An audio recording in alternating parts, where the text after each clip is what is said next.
अस्सलाम वालेकुम जी, this is Suhail Farooq और आप देख रहे हैं स्टॉकीफाई का यूट्यूब चैनल। हमारे साथ हैं हमारे प्यारे स्पेशल गेस्ट, हमारे दोस्त, हमारे मेंटोर डॉक्टर मसूद राशिद साहब।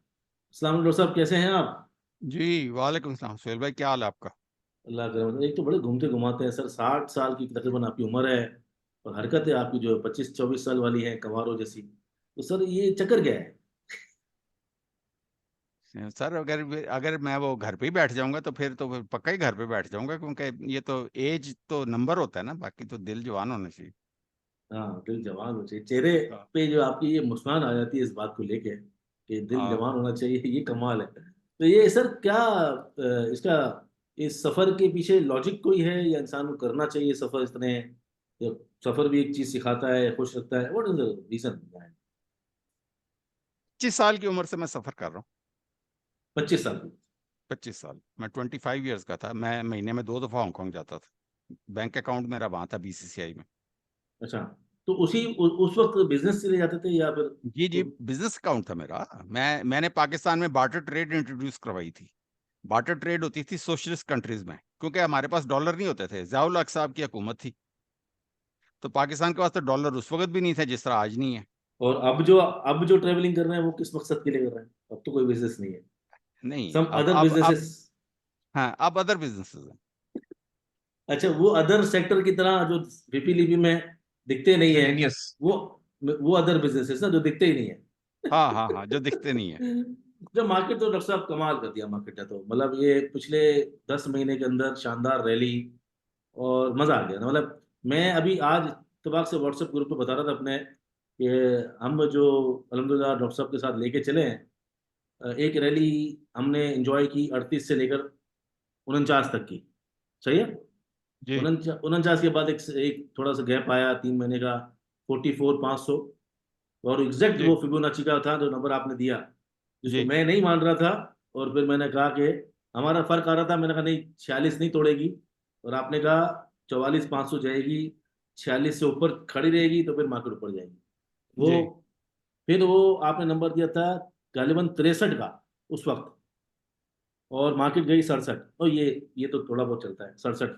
67 पे एक दिन करेक्शन होने के बाद 66-65 पे घूम रही थी। मैंने यहाँ इंटरव्यू में कहा कि 70 जाएगी अगले हफ्ते। आपने रात को ग्रुप में बोला कि स्ट्रक्चर टूट गया है, मार्केट से निकलो, और मार्केट आई 59 तक। और ये किसी को भी अगर समझ ना आ रहा हो तो वो हमारा व्हाट्सएप ग्रुप की सारी चैट देख सकता है ना, जी, अवेलेबल है। तो तीसरी रैली हमारी आई 63,800 के बाद, और वहाँ पर मैं थोड़ा-सा रिलक्टेंट था। मैंने कहा यार थोड़ा-सा 65-66 के बाद जाना चाहिए, और आपने कहा जब सारी दुनिया बेच रही है तो मैं ले रहा हूँ। जी। आपको मैंने अपना 63,800, वो भी भेजा था। मेरा डेढ़ 2 करोड़ रुपए की बाइंग की थी उस दिन मैंने। 63,800, जी, 63,800, और आपने 73,000 पे जब 73,000 टॉप मारा है, 73,300 आपने बेचा है। और आपने उसके बाद बोला है कि मैं उस दिन आप झपियाँ मार रहे थे, मतलब गुलाटियाँ मार रहे थे। तो हमने कहा आपसे कि ठीक है डॉक्टर साहब, ठीक है, मज़े कर रहे हो। तो बोला मैं खुश तो होऊँगा, टॉप पे बेचा हुआ है माल, मुझे अपनी मर्ज़ी का मिलेगा। भले इंडेक्स ऊपर चला जाए, लेकिन अब वो आइटमें मिलेंगी जो कुछ नीचे हैं, कुछ करेक्ट करे हैं। फिर आपने एंट्री मारी। तो डॉक्टर साहब ये कहने का मकसद सब ये है कि इस एज में, जहाँ तक मुझे याद है, आज से 3-4 साल पहले जब हमारी पहली मुलाकात हुई थी, तो टेक्निकली आप इतना मार्केट में स्ट्रॉन्ग नहीं थे। जी, फंडामेंटल्स आपके बहुत मज़बूत थे। जी। ठीक है? तो मेरा मेरा पहला ये सवाल है कि क्या चीज़ इंसान के लिए, आप हमेशा कहते हैं कि डिफरेंट डिफरेंट चीज़ें ज़रूरी हैं, 20% 20%। तो फिर टेक्निकल्स का क्या फ़ायदा? अगर अगर सारी चीज़ें ही फंडामेंटल्स भी और साइकोलॉजिकल है, तो जो इतनी ज़बरदस्त तरीके से टेक्निकली हम देख रहे हैं, स्ट्रक्चर को भी देखते हैं, इतनी ज़बरदस्त कॉल्स हमारी जा रही हैं, तो फिर उसका क्या फ़ायदा? ये बड़ा इंटरेस्टिंग सवाल किया आपने। ये अगर मैं कहता हूँ कि टेक्निकल्स 25% है, ये बिल्कुल हुँ, ऐसे ही है कि मैं जापान चला जाऊँ और मुझे जापानी ना आती हो, सही है, और अब मैंने रास्ता पूछना है किधर जाना है, सही है, और मुझे बिल्कुल अलफ़-बे भी नहीं आती जापानी की, तो जापान में तो इंग्लिश लोग बोलते ही नहीं है। सही है। चाइना में भी नहीं बोलते, सही है। चाइना में फिर शायद कोई मिल जाता है, जापान में तो बिल्कुल ही कोई नहीं बोलता। ठीक है, तो वो अगर मैंने जापान में रहना है और सर्वाइव करना है, तो मुझे वो उनके वो कहते हैं ना कि हाउ आर यू, आरेगा तो गज़ाए गदाई मस्ता। हाँ, हाँ। कम से कम वेलकम, शेलकम, सलाम, सलाम करना सीखना पड़ेगा जी, ना। सही है, तो सही है। आपको ये जो 25% है, ये मैं कहता हूँ एक लैंग्वेज है। और सही है, ये जुबान जो होती है वो बोलती है, बोलने के लिए इस्तेमाल होती है ना। सही है, मैं हमेशा कहता हूँ कि चार्ट्स बोलते हैं। सही है। तो आपको वो जुबान नहीं आती तो आप वो कैसे सर्वाइव करें? तो आप 25% तो जीरो हो गए, तो 25% is a big number. 33 number होते हैं पास होने के। हाँ। तो उसमें से अगर 25% आपको नंबर हैं ये बोलने बोलने के, तो वो आप तो फिर वो कभी भी पास ही नहीं हो सकेंगे। नहीं, अगर अगर आप बोले 33 नंबर हैं और ये 25% है, चले अगर वो ना सीखता है बंदा तो फिर सर्वाइव नहीं कर सकता। नहीं कर सके, क्योंकि आपको फिर लेवल्स नहीं आएंगे। आप मुझे बताएं कि आप अब इतनी देर हो गई है मुझसे ये चैनल थ्योरी और 6 o'clock और 12 o'clock सीखे हुए, आपने कहाँ पे धोखा खाया है? मुझे बताएं। मैं हमेशा आप लोगों से ये पूछता हूँ कि आपने किस, अब आप तो आप मेरे से पहले मार्केट को हम पकड़ लेते हैं कि कहाँ पे। हाँ। हम लोग जो है वो साइकोलॉजिकल मार खाते हैं बस। हाँ। साइकोलॉजिकल मार खाते हैं, मतलब दिमागी तौर पे, नहीं, लेकिन दिली तौर लेकिन पे। चार्ट्स तो आपको बता रहे होते हैं ना कि नहीं, यहाँ पे चार क्या सौ हो मान रहा है। नहीं खाते, 400 मान नहीं खाते। मैं वही तो कह रहा हूँ कि वो 25% तो आपने बहुत पक्का कर लिया ना काम। नहीं, लेकिन अच्छा। आप जो कह रहे हैं कि 25% है और उसके बगैर वो सरवाइव नहीं भी कर सकता, तो इसका मतलब ये बुनियादी 25% है, पहला स्टेज। जी। वो बिल्डिंग जो क्योंकि बनेगी उसने उसके ऊपर आपको ही बनेगी लेवल ना। देना ना, एंट्री और एग्जिट का लेवल इसी ने तो देना है। इसकी सही बात है। मानेंगे तो आप निकलेंगे और आएंगे ना। मतलब इसका मतलब है वही ना, कि इसके ऊपर जो बिल्डिंग है तभी बनेगी जब वो पच्चीस बुनियाद परसेंट है। बुनियाद है, एग्जैक्टली। मेरा एक तो वो सवाल है। आप बुनियाद डालेंगे, मजबूत करेंगे, सीमेंट डालेंगे, सरिया डालेंगे बुनियाद में, तो वो बुनियाद पक्की होगी और वो जलजला प्रूफ होगी। एग्जैक्टली, तो अब वो खाली जो जरूरी है। फंडामेंटल्स हैं, खाली फंडामेंटल्स जो हैं, वो जलजला प्रूफ नहीं है। वो न्यूज आती है तो वो जबरदस्त हो जाते हैं। हाँ, सही है। ठीक है ना। तो इस ये एक मार्केट के अंदर इस वजह से मैं कहता हूँ कि देखिए, फिर इसी चीज को अपडेट करने के लिए मैं आपको कहता हूँ कि मैं 15-16 घंटे रोज पढ़ता हूँ। उसमें फंडामेंटल्स को बड़ी मुश्किल आधा पौना घंटा देता हूँ। जी। बाकी तो सारा वक्त मैं चार्ट्स को अपडेट करता रहता हूँ। वो कहाँ, लेकिन आप सोचें कि उस 25% की अहमियत बहुत है। नहीं तो कहने सर। को वो 25% है, ठीक है ना। वो मुझे बेसिकली क्या है, ये मुझे स्ट्रेंथन करता है मेरी सोच को। मतलब है कि मुझे वो जो दिलेर बनाता है ना, कंफर्मेशन। मुझे दिलेर बनाता है ना। मैं कहता हूँ ना कि मार्केट में दिलेर आदमी रह सकता है जो कि लॉस को आगे बढ़ के गले लगाता है। क्योंकि लॉस का हमेशा मैं कहता हूँ लॉस पेनफुल है। तो जो पेनफुल है, आप देखें बच्चा टीका लगवाने से घबराता है, लोग कैंसर करवा बैठते हैं डॉक्टर पे ना जाने के चक्कर में, कि डरते हैं कि पता नहीं ये मुझे क्या बता देगा। ठीक है ना। और आखिर में फिर वो बिल्कुल मरने के करीब होते हैं तो डॉक्टर के पास पहुंचते हैं। तो वो अब उनकी हालांकि बीमारी अगर शुरू में डायग्नोज हो जाए तो वो ठीक हो सकती है। तो ये जो खौफ होता है ना, ये इंसान को ले डूबता है। तो इस खौफ को ओवरकम भी तो करना है ना। तो ओवरकम खाली बढ़क मार के तो नहीं हो सकता कि मैं नहीं डरता। नहीं, वो तो सही है। आपको आपको मॉरली और मेंटली स्ट्रेंथन करता है टेक्निकल नॉलेज, कि भाई ये बिल्कुल ठीक है, ये लाइन इस तरह आ गई है, यहाँ पे अब इसने चढ़ना ही चढ़ना है। नहीं, वो तो आपकी बात सही है। मेरा सवाल कहने का मकसद यहाँ से अब सवाल करता हूँ मैं, आप मैंने जैसे पहले कहा, आपने बोला ये बुनियादी 25% है, लेकिन दूसरी जो चीजें होंगी वो अगर होंगी तो, अगर बुनियाद नहीं होगी तो आप आगे नहीं बढ़ सकते। इसी को मैं अगर रिलेट करता हूँ कि आपके पास सिर्फ ये बुनियादी 25% हो तो आप सर्वाइव कर सकते हैं, सिर्फ टेक्निकल्स की बुनियाद। नहीं, उस पर सर्वाइव नहीं कर सकते। उस पर आप ट्रेडिंग कर सकते हैं छोटी मोटी। तो दुनिया में जो दूसरी मार्केट्स हैं क्रिप्टोज की, और उसमें तो सिर्फ टेक्निकल्स ही हैं, उसको लोग जी, कैसे उसमें सर्वाइव करें? ट्रेडिंग होती है ना, तो उसमें तो वो तुक्का है। मैं ये कहता हूँ कि वो मेरे साथ कोई भी बंदा है, वो जुएबाज नहीं, कैसीनो में तो देखे ना, अगर मैं चला जाऊं तो अगर मेरा छिक्का लग जाए तो फिर मैं 10 करोड़ भी कमा सकता हूँ, 20 करोड़ भी कमा, लेकिन हर एक का तो नहीं लगता। तो सही है। अभी क्रिप्टो वाले आपको कितने मिले हैं कि वो अरबपति हैं? तो पाकिस्तान में दो को होंगे, एक दो तीन, शायद ही हो, पता नहीं है या नहीं है। सही लेकिन सही। है कि वो इतना पैसे वो नहीं कमा सकते जितने हम PSX में कमाते हैं और रेगुलरली कमाते हैं। और अगर स्विंग अच्छी जानते हो तो। जी। और उसके अंदर ये है कि अगर हम हमारा आप 25 साल का मेरा पिछला रिकॉर्ड देख लें कि जब से मैंने कमाना शुरू किया हुआ है, गो के वो मेरे वालिद साहब उस वक्त काम करते थे मेरे हम्म, अकाउंट पे, मेरे नाम पे। लेकिन मैं कह रहा हूँ कि उसने कंपाउंडिंग तो शुरू की हुई थी ना उसमें, उन्होंने सही है, सही है। कंपाउंडिंग तो एज अ बैंकर जानते थे कि कंपाउंडिंग क्या होती है। वो अगर मतलब अगर उन्होंने 10 लाख से या 20 लाख से भी मेरे नाम पे अकाउंट बनाया था, तो जब उनकी डेथ हुई है तो वो कम से कम 12 करोड़ रुपए का अकाउंट था मेरा, उनका अपना हम्म, अलहदा था। मतलब मेरा मेरा मेरा अब मैं इसको जोड़ता हूँ बात को, तो आपने बोला बुनियादी तौर पर टेक्निकल्स चाहिए जो आपकी बुनियाद बनेगा, लेकिन उसके साथ साथ थोड़े बहुत फंडामेंटल, कंपनी कौन सी है, कौन सी कंपनी में आप पैसा लगा रहे हैं, कंपनी डूबी डाबी तो नहीं है, ये भी जरूरी है। अच्छा, इसमें एक और बात मैंने बतानी है कि देखें, इस वक्त इतनी एप्स अवेलेबल हैं, इवन पाकिस्तान के अंदर भी, जो कि फंडामेंटली उसका तिया पांचा किया होता है उन्होंने स्टॉक का। जी जी बिल्कुल बिल्कुल, आप हाँ। उसके अंदर अब टक टक करके कुछ ग्राफ भी बने होते हैं, 100 चीजें, मतलब एक मैट्रिक पास बंदा भी वो पढ़ सकता है कि क्या लिखा वो हुआ है। इन्वेस्टिफाई बहुत अच्छी है जी, बिल्कुल। इन्वेस्टिफाई भी है, और बहुत लेकिन जो बहुत। इन्वेस्टिंग डॉट कॉम है उसमें इंट्रिंसिक वैल्यूज भी निकली हुई हैं। जी जी, इन्वेस्टिंग.com पे वैल्यू निकली हुई है, बिल्कुल सही है। ठीक है ना? वो अगर आपने वो फेयर वैल्यूज फेयर लेनी है, वैल्यू, बिल्कुल इंट्रिंसिक वैल्यूज बिल्कुल। लेनी है, और उसकी इन्वेस्टिंग.com। फंडामेंटल हेल्थ लेनी है, तो आप हम्म इन्वेस्टिंग डॉट कॉम ले लें। हम्म। आपका वो उसका वो फ्री वर्जन भी अवेलेबल है जी जो जी, कि फ्री में। एड्स के साथ है, और जी पेड वर्जन भी अवेलेबल है, मतलब 25-26 हज़ार रुपया साल का है, या 32 हज़ार रुपया साल का है, जो इन्वेस्टिंग डॉट कॉम है। तो तमाम कंपनियों का इवन ये भी लिखा हुआ आ रहा होता है कि उन्होंने डिविडेंड किस डेट को देना है, एक्स, जी यानी जी। कि आपके अकाउंट में कब ट्रांसफर होगा, वो डेट भी उन्होंने लिखी होती है। और एक और भी चीज होती है ना इनमें, इन्वेस्टिंग और इन्वेस्टिफाई में थोड़ा बहुत टेक्निकली बाय सेल की बातें होती हैं। जी जी जी जी। तो न्यूट्रल, स्ट्रॉन्ग उसके बाय, अंदर स्ट्रॉन्ग आपको सेल। मतलब है कि आपको ये चीजें, प्लेटफॉर्म्स का भी पता होना चाहिए कि कौन से प्लेटफॉर्म पे क्या इंफॉर्मेशन अवेलेबल है, ठीक है ना? इसी तरह जब आपने कंपनी के ये चाहिए कि इसके हिस्सेदार कौन कौन है, और उनके आगे हिस्सेदारों का एक्सपीरियंस क्या है, और ये कंपनी ने किस किस जगह पे कितना लोन लिया हुआ है, और इसके जो टोटल जो शेयर होल्डर्स हैं उनकी क्या एक्सपीरियंस है और उनकी क्या एक्सपर्टीज है, वो वॉल स्ट्रीट भी एक ऐप है सिंपली उसके वॉल अंदर, street, yes, simply simply wall wall simply street. Wall street. Street. वो इतनी वो बहुत अच्छी है। नॉलेजेबल ऐप है, इतना एक्सप्लेन किया हुआ है फंडामेंटल्स उसमें, कि मतलब है कि वो मैं जब भी देखता हूँ तो मतलब साल में मैं अगर 2 दफा भी देख लूँ कोई कंपनी, तो मुझे पता होता है कि कंपनी ठीक चल रही है। तो लिहाजा फंडामेंटली मैं कहीं मार नहीं खाता, हालांकि मैं अकाउंट्स का बंदा नहीं हूँ, ठीक है ना?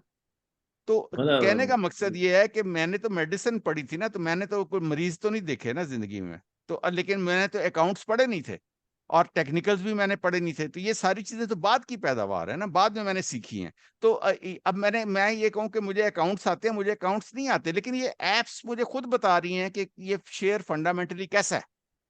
अगर इस बात को कंक्लूड करें और दूसरे सवाल पे चलें, उससे पहले मैं कंक्लूड करूं, मकसद ये है कि टेक्निकल्स बहुत ज़रूरी हैं, उसके साथ साथ फंडामेंटल ज़रूरी है, लेकिन फंडामेंटल के लिए अब जो है वो आपको बहुत मेहनत नहीं करनी।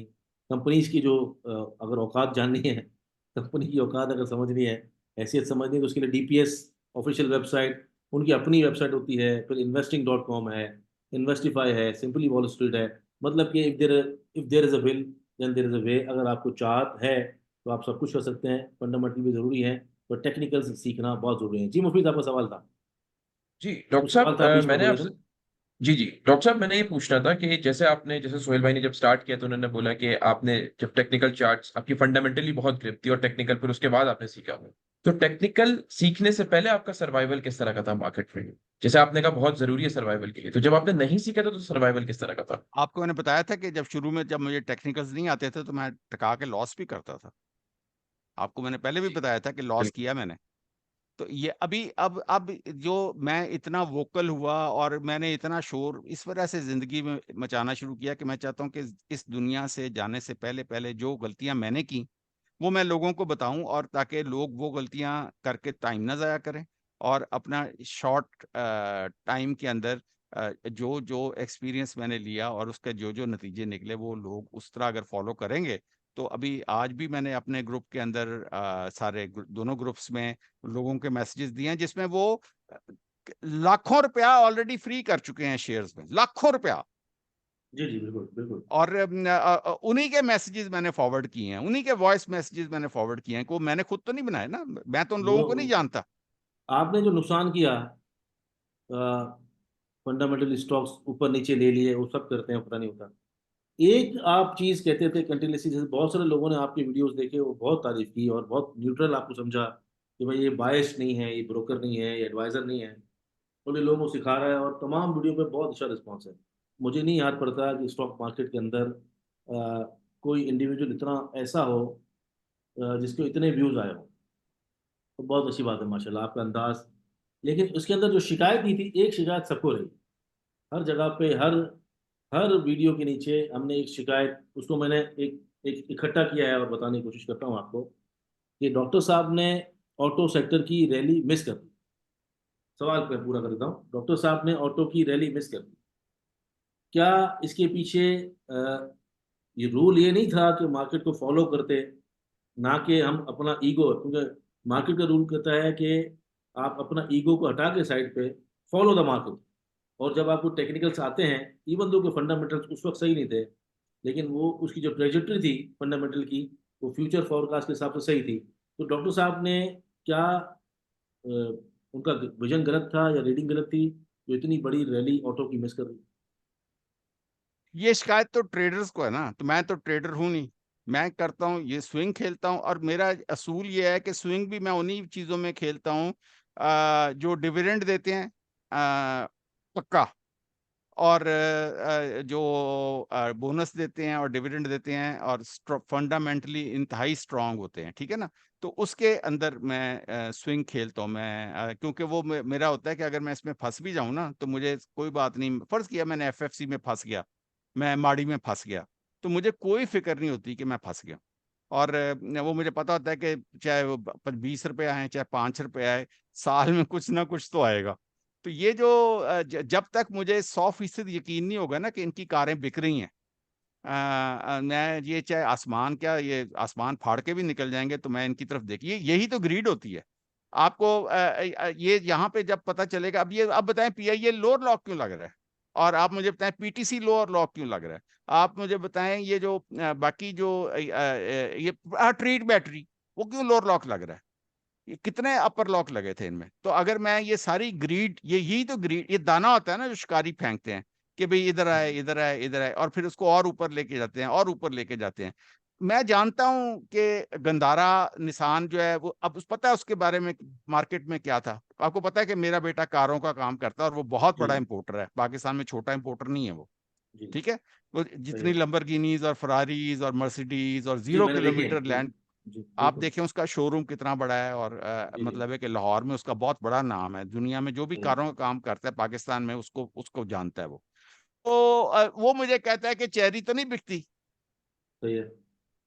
उसको तो कोई बंदा नहीं लेता, और वो अगर कोई बंदा उसके पास लेके आता है तो वो कहता है मैंने तो नहीं खरीदनी तुम्हारी गाड़ी, ये चेरी तो ये मैं कहाँ से बेचूंगा इसको आगे।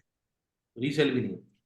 हाँ अच्छा, अब हुआ क्या है कि इसके मुतालिक है कि भाई ये जी हाइब्रिड लेके आ रहे हैं, वो भाई ये चाहे आसमान लेके आ जाए, जब इसकी मेन कार नहीं बिक रही, सही है।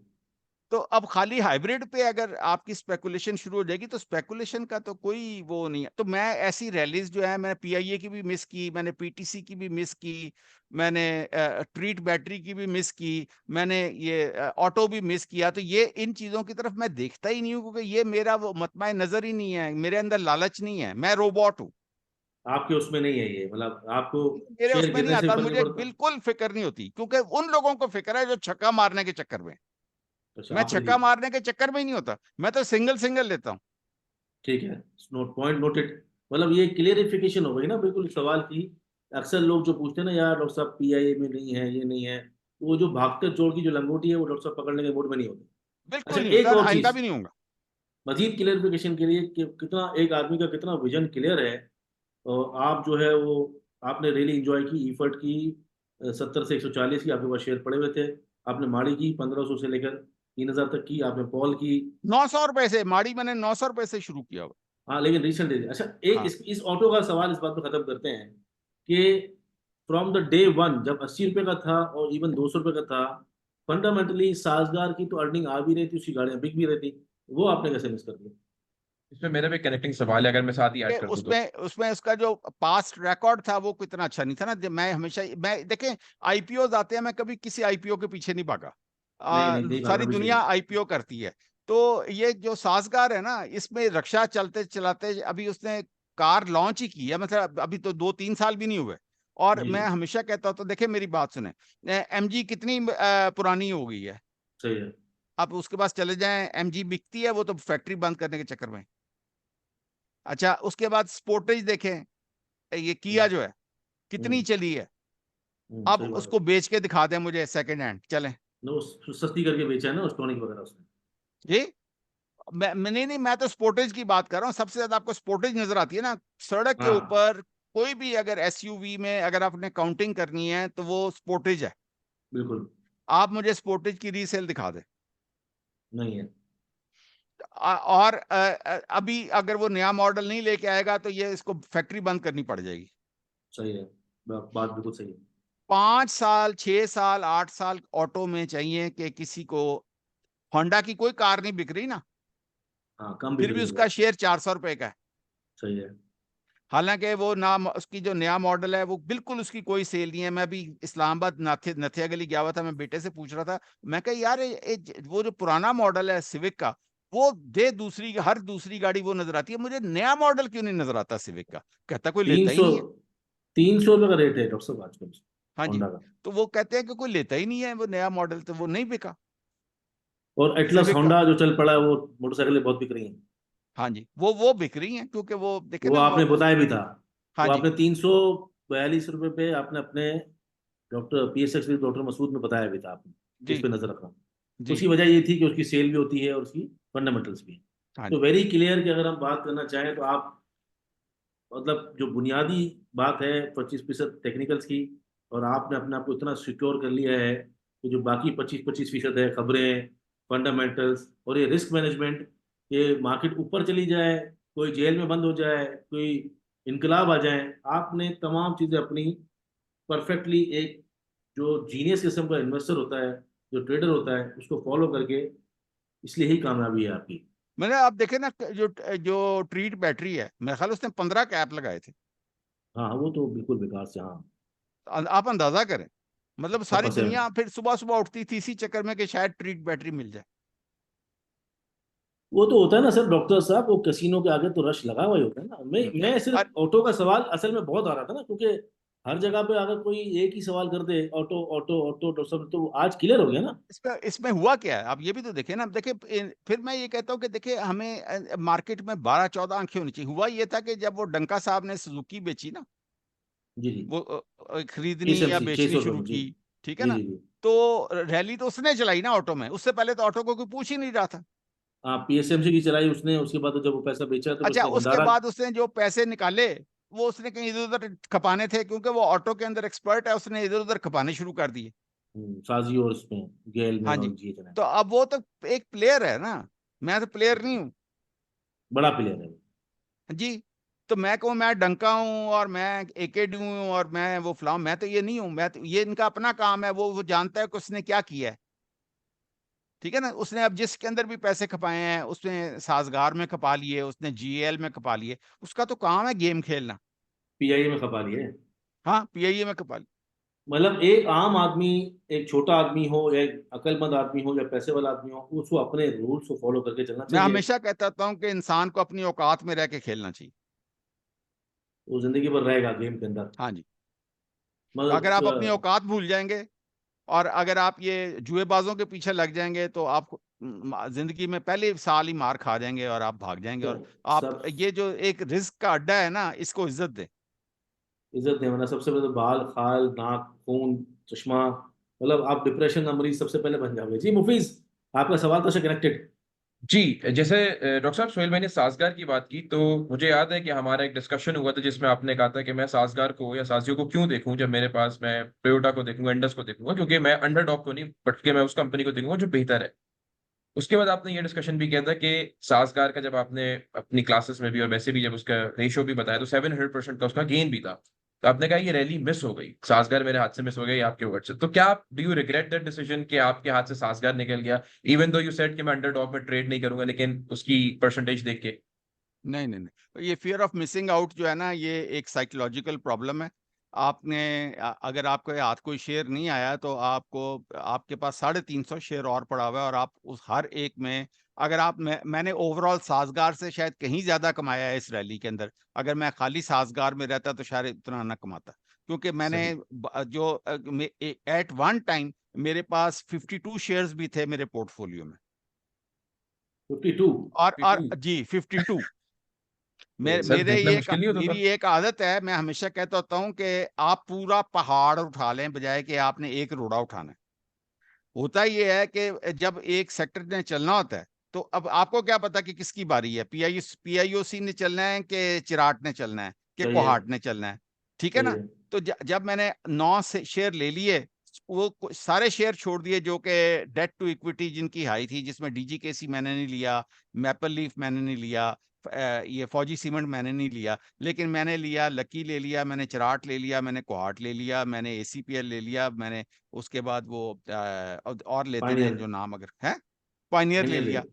हाँ, तो जब मैंने देखा कि पायनियर दौड़ पड़ा है, मैंने सारे बेच के तो पैसे डाले पायनियर में और लकी में, 2 दौड़े थे, वो मैंने सारे बेच दिए क्योंकि वो मेरे पोर्टफोलियो में आ गया ना। मुझे पता चल रहा था कि भाई इसके अंदर तो ये तो रोज 20,000 30,000 रुपया पड़ रहा है। तो 1-2 दिन में मैंने जज कर लिया कि कौन सा घोड़ा तेज है, मैंने फटाफट सारे बेचे। उसे मैंने कहा ब्रोकर को, मैं कहा बेच सारे और सारे पैसे इन दोनों में डाल दे। मतलब तो मिसाल के तौर पर अगर पर्सनल ऑटो की बात करें या सीमेंट की बात करें, स्टील की बात करें, तो 10 15 15 5 हजार शेयर सबके ले लें। इवेंचुअली जी जो चलना शुरू हो उन 2 3 के पीछे लग जाएं, बाकी सबको हाँ, फारिग कर दें। बाकी सारे बेच दे। सही है। तो इसमें मेरा एक आपको सवाल कमाने, आता है। अदरवाइज मैं फर्ज करें कि मैं चिराट लेके बैठ जाता तो मैं तो मर जाता, हालांकि फंडामेंटली इंतहाई स्ट्रॉन्ग शेयर है, कौन सा वो वाला? चला ही नहीं। चिराग, चिराग? हाँ, चिराग। वो चला ही नहीं, चला वह ही तो नहीं। वो मैं कह रहा हूँ कि अगर मैं वो खाली कहता कि नहीं मुझे चिराट पसंद है, पसंद है, तो हाँ। तो मैंने वो ले लिया। वो देखें जी, आपने ही कहा था फंडामेंटली स्ट्रांग होना चाहिए और आपने ही कहा था 6 o'clock पे होना चाहिए, वो सब कुछ था। लेकिन वो टेक्निकली मजबूत, मतलब वो आपको जो कंफर्मेशन देती है, मतलब जो आपको कॉन्फिडेंस देता है, वो नहीं था। हाँ, वो तेज नहीं था, वो चल नहीं वो रहा तेज था, नहीं था। क्या बात। अच्छा जी, आप बहुत सारे लोगों के सवाल हैं और हम कोशिश करें बहुत सारे सवालों को लें। डॉक्टर साहब हमारे साथ हैं, सोहेल भाई भी हमारे साथ होंगे, इन सवालों को लेंगे एपिसोड पे एपिसोड इंशाल्लाह आप देखते रहेंगे। कोशिश करें अपने सवाल देते रहें और हम इसको इंशाल्लाह शो की तरह लेकर आएंगे, सारे सवालों के जवाब देंगे डॉक्टर साहब। और नेक्स्ट शो में ट्यून इन कीजिएगा। तब तक के लिए अल्लाह हाफिज।